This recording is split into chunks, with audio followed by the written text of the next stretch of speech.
श्रीमान् वेङ्कटनाथार्य कवितार्किककेसरी वेदान्ताचार्यवर्यो मे सन्निधत्तां सदाकृति. पुष्पपद्धति श्लोकं 330.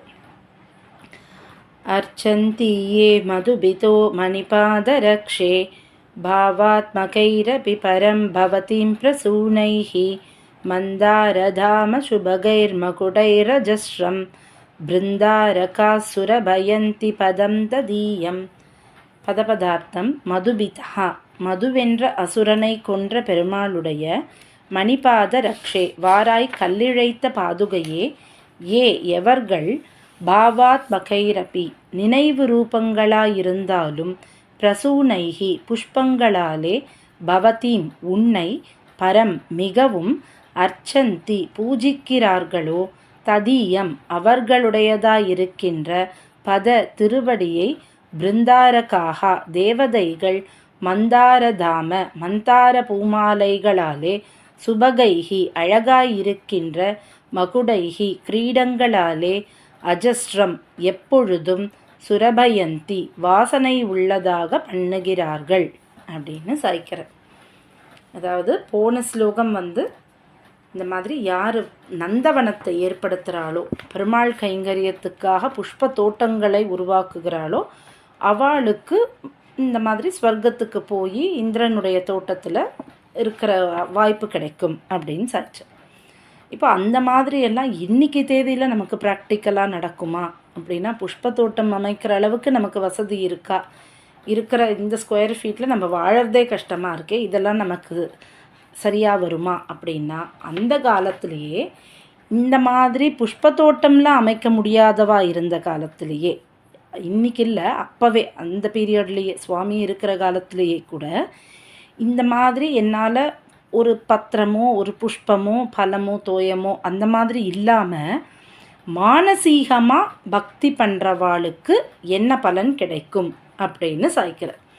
அதாவது ஒரு புஷ்பத்தை கொண்டு அர்ச்சிச்சாதான் பாதுகையானவள் பலன் தருவளா, பத்திரத்தை கொண்டு போய் சமர்ப்பிச்சாதான் பாதுகையானவள் பலன் தருவளா அப்படின்னா அப்படி இல்லை.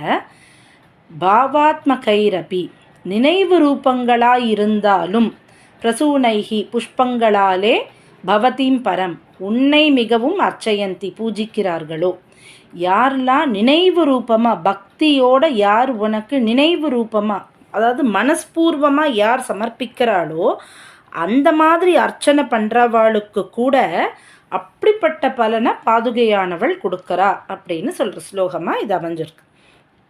ஏன் அப்படின்னா, அஹிம்சா பிரதமம் புஷ்பம் புஷ்பமிந்திரிய நிகிரகா சர்வபூத தயா புஷ்பம் க்ஷமா புஷ்பம் விசேஷதா ஞானம் புஷ்பம் தப புஷ்பம் தியானம் புஷ்பம் ததைவச்ச சத்தியமஷ்டவிதம் புஷ்பம் விஷ்ணு பிரீத்திகரம் பவேத் அப்படின்னு ஒரு ஸ்லோகம் ஒன்று உண்டு. அதாவது அஹிம்சை, இந்திரிய நிகிரகம், தயை, பொறுமை, ஞானம், தபஸ், தியானம், சத்தியம், இந்த 8மே புஷ்பங்கள். இந்த 8 புஷ்பங்களை யார் பெருமாளுக்கு பிரீத்தியோடு சமர்ப்பிக்கிறாளோ அவளுக்கு அப்பேற்பட்ட பலன் உண்டு அப்படின்னு சொல்கிற ஸ்லோகமாக ஒரு ஸ்லோகம் ஒன்று உண்டு.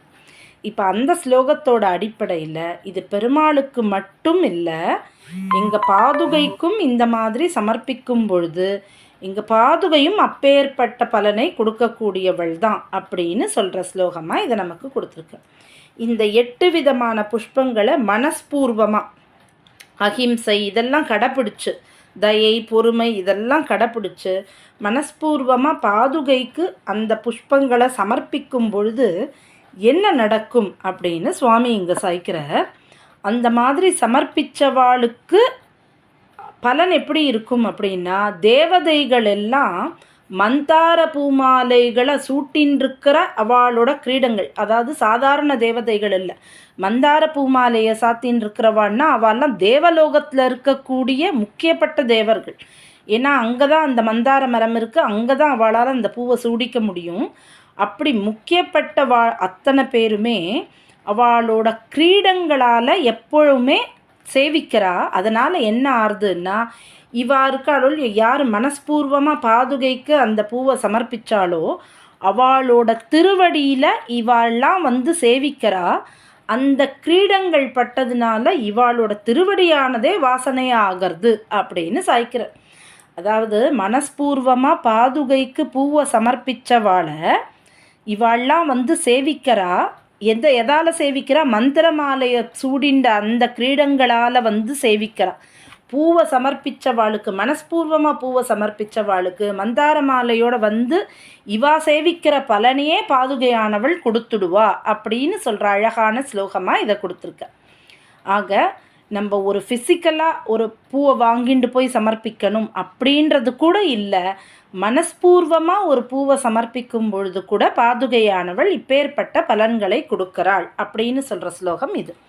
இப்போ இதுக்கு உத்தமூர் சுவாமி அழகாக ஒரு பதம் போட்டிருக்கார். என்ன அப்படின்னா, இவாள்லாம் என்ன பலனை எதிர்பார்க்குறான்ற வார்த்தையே இங்கே இல்லை. இந்த ஸ்லோகத்தில் பார்த்தோன்னா, பாதுகையே எவர்கள் நினைவு ரூபமாக புஷ்பங்களாலே உன்னை மிகவும் பூஜிக்கிறார்களோ அவளுடைய திருவடியை எப்பொழுதும் மந்தார பூமாலைகளாலே அழகாயிருக்கின்ற கிரீடங்களாலே வாசனையுள்ளதாக பண்ணுகிறார்கள்னு.